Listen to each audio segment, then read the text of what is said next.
Hello and welcome everyone. 12th English medium MP board के lesson 1 के बारे में आज हम बात करने वाले हैं, विच इज़ इन्वोकेशन। तो बात करें पहले इंट्रोडक्शन की। ऋग्वेदा, यजुर्वेदा, सामवेदा और अथर्ववेदा, ये हमारे टोटल 4 वेद हैं। इनमें से एक अथर्ववेद जो संस्कृत भाषा में जिसे ट्रांसलेट करके हैम्स फ्रॉम द वेदास एक किताब लिखी गई, जिसमें से ली गई एक कविता जिसका नाम इन्वोकेशन है और हमारे लेसन का नाम भी यही है। इन्वोकेशन में बताया गया है कि हमें अपने और दूसरे लोगों के साथ प्यार से रहना चाहिए और लड़ाई झगड़े से बचना चाहिए। तो आइए बात करते हैं इसकी समरी के बारे में। Let's find out what is there in the summary. तो इसको रीड करना स्टार्ट करते हैं। Let us have conquered with our own people and conquered with people who are a stranger to us। अब इसका क्या मतलब है, इसे हम देखते हैं। हमें अपने लोगों के साथ प्यार से रहना चाहिए, जो हमारे रिश्तेदार, दोस्त, परिवार के लोग और वो लोग जो हमारे आसपास रहते हैं, हमें उन्हें समझना चाहिए।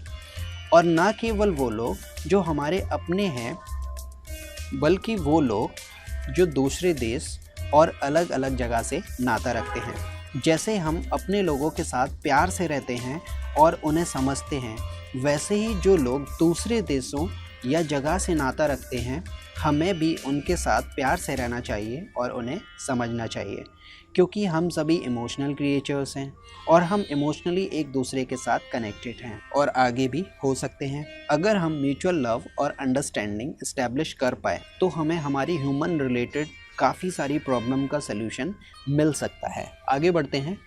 Let's find out some more lines. Alright. Ashwin create between us and the strangers a unity of heart. Now what does it mean? Ashwins हमारे और अजनबियों के बीच में एकता स्थापित करते हैं और आपस में प्यार से रहने का संदेश देते हैं। अब यहाँ पर अश्विन्स की बात की गई है, तो पहले इसको जान लेते हैं कि कौन है ये अश्विन्स और इनका जिक्र यहाँ क्यों किया जा रहा है। आइए देखते हैं। अश्विन्स, जिनको ऋग्वेद में अश्विनी कुमार के नाम से जाना गया है, ये दोनों ऋग्वेद के देवता हैं और देवताओं के चिकित्सक भी हैं। इन्होंने अंधों को आँख दी, रोगियों का उपचार किया, कटे हुए अंगों को जोड़ा और ऐसी ही कई कहानियाँ ऋग्वेद में प्रचलित हैं, जिनमें इन दोनों ने बिना किसी भेदभाव के संसार के सारे लोगों की सेवा की और अपने कर्मों से लोगों को जोड़ा। ये दोनों अश्विनी कुमार सूर्य देवता के पुत्र थे, जो दिखने में तो एक जैसे लगते थे। अश्विनी कुमारों को घोड़े के चित्र में भी दिखाया गया है, जैसा कि आप इस पिक्चर में देख सकते हैं।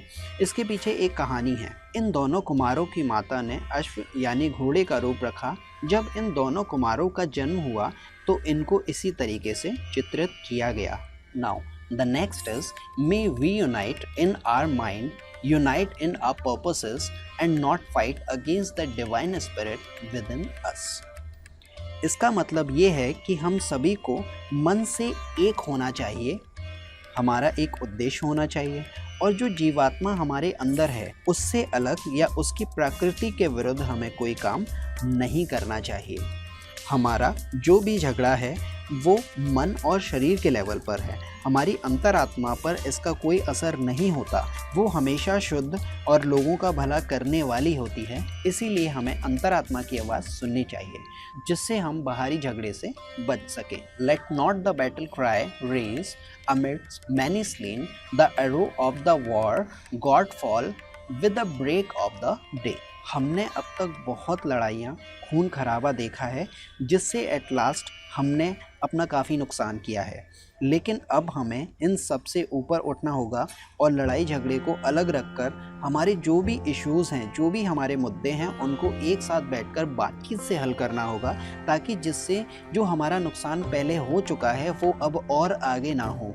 तो हमें बिना किसी झगड़े के सारी समस्याओं का, हमारा और दूसरे लोगों का नुकसान कम हो और बातचीत से सारे मुद्दे सुलझ जाए। तो फ्रेंड्स, ये थी चैप्टर नंबर 1 इन्वोकेशन की एक समरी, जिसमें हमने जिक्र किया वेदों द्वारा दी गई बहुत ही यूज़फुल नॉलेज के बारे में। और इस नॉलेज को लेकर हम हमारी लाइफ में भी काफ़ी सारे इश्यूज़ को ईज़िली सॉर्ट आउट कर सकते हैं और ये हमें एक डायरेक्शन देता है जिसको फॉलो कर कर हम एक बहुत बड़े नुकसान से बच पाएँ और अपनी लाइफ को बेहतर और प्रोडक्टिव बना पाएँ। So thank you very much. I will be right back bringing another lesson.